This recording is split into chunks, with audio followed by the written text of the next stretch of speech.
નમસ્કાર, હું છું પ્રિયા અને તમે જોઈ રહ્યા છો જનતા કી જાણકારી ન્યૂઝ। નજર કરીએ આજના સમાચાર। ડીસા પાટણ હાઈવે ઉપર અકસ્માત સર્જાયો હતો। પાટણ માણિકપુરા પાટિયા પાસે આઈસરના ચાલકે બાઇકને પાછળથી ટક્કર મારતા અકસ્માત સર્જાયો। બનાસકાંઠા જિલ્લામાં માર્ગ અકસ્માતના બનાવમાં ચિંતાજનક વધારો જોવા મળી રહ્યો છે, ત્યારે વધુ એક અકસ્માતની ઘટના સામે બની છે।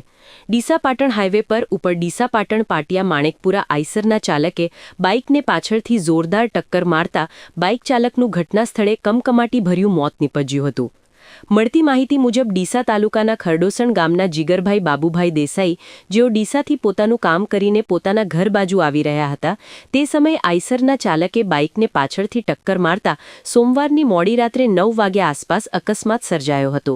બાઇક ચાલકનું ઘટના સ્થળે મોત નીપજ્યું હતું। ઘટના સ્થળે લોકોના ટોળે ટોળા એકઠા થયા હતા। આઈસર ચાલક આઈસર લઈને ઘટના સ્થળેથી ફરાર થઈ ગયો હતો। જીગરભાઈ દેસાઈનું મોત નીપજતા પરિવારજનોમાં શોકનો માહોલ છવાયો છે અને અકસ્માતની જાણ થતાં ડીસા તાલુકા પોલીસ ઘટના સ્થળે દોડી આવી હતી। ફરાર આઈસર ચાલક વિરુદ્ધ ગુનો નોંધી વધુ તપાસના ચક્રો ગતિમાન કર્યા છે। રિપોર્ટ ભરત ઠક્કર, ડીસા, બનાસકાંઠા।